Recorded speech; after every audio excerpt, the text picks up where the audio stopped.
Immersive sims are a paradox in the gaming world. On one hand, immersive sims often receive glowing reviews from both players and critics.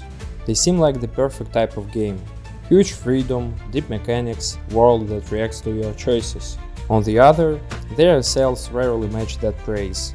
Many studios that specialize in the genre struggle financially, and some don't even survive. But then, Kingdom Come Deliverance II comes out. A game that, while primarily an RPG, still shares many elements of an immersive sim. It reaches 2 million copies in a week, something that first game took a whole year to do, and a number that most immersive sims struggle to reach even over their entire lifespan. How?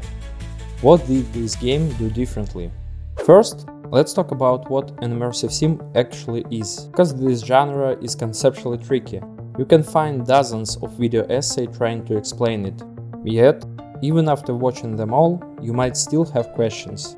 At its core, an immersive sim is a game that gives you multiple ways to solve problems, thanks to a system-driven game design and a wide range of mechanics that interact with each other. Classic immersive sims like Deus Ex, Dishonored, Prey give you a world, a set of tools and say, figure it out. You're not just following waypoints or repeating the same combat loop. Instead, you are solving problems your way, whether that means sneaking, talking, hacking, or just shooting everything in sight. And on the surface, Kingdom Come Deliverance II might not look like one of these games. It's an RPG, right? Big story, medieval setting, combat, but once you start playing, it pulls you in completely. You sit down to play for a couple of hours, then cut. It's the next morning and you have to go to work. You're not locked into one approach. If you need to complete a quest, you can talk your way out of trouble, fight your way through, or even find some creative solution. For example, there is a section where like 1 billion enemies are searching for you in the mountains, and you have to sneak past them because your character is heavily debuffed. But I hate stealth. So after slamming my controller against the couch a few times, I calmed down and simply took a huge detour around the area, avoiding the enemies entirely. And that's what makes Kingdom Come interesting. Immersive sims give you a set of tools, mechanics that you can use however you want. The game sticks to this idea perfectly. It gives you tools and lets you decide how to use them, instead of forcing you to play a certain way.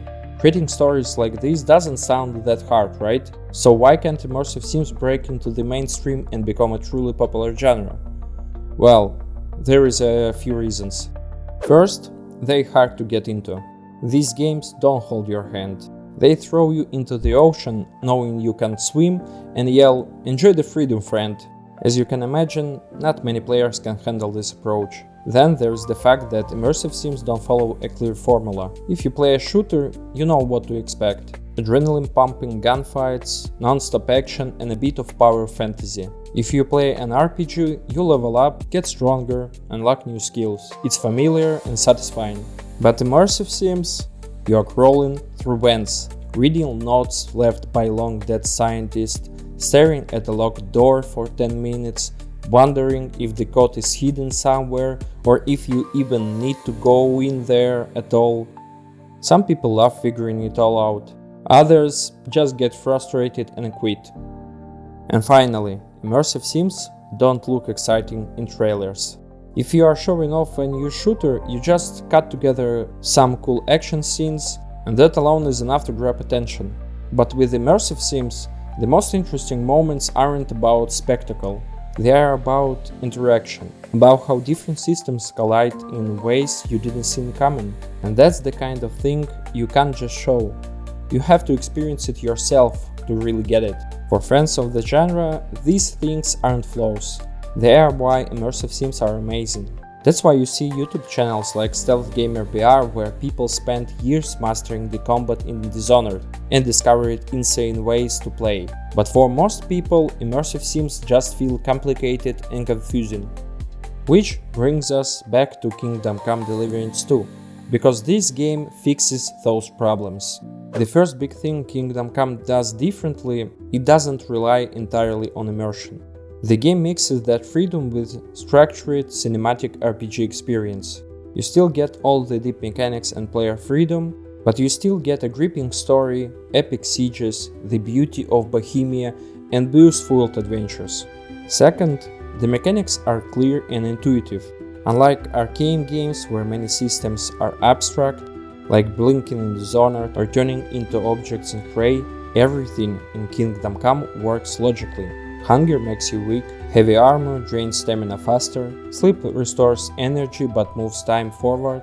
You don't need a tutorial to understand these things, they just make sense. And that's important, because when mechanics are this easy to grasp, they are easier to show in trailers and easier for players to pick up naturally. That makes the game more accessible, more marketable, and ultimately more appealing to a wider audience. Third, Kingdom Come offers a more limited form of immersion.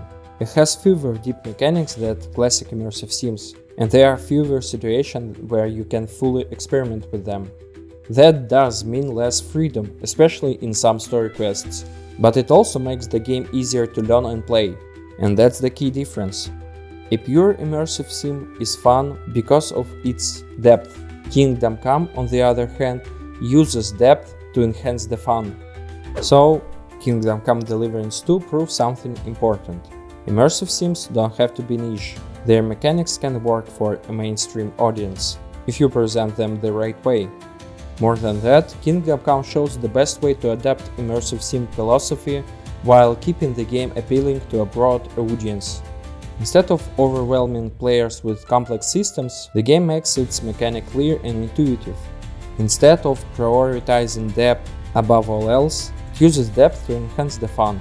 And most importantly, that fun is easy to see. Intense medieval combat, cinematic storytelling, and a world that reacts to you in ways that feel natural. Maybe this is the way forward for immersive sims. Not chasing complexity for its own sake, but finding smarter, more approachable ways to let players engage with deep, interactive worlds.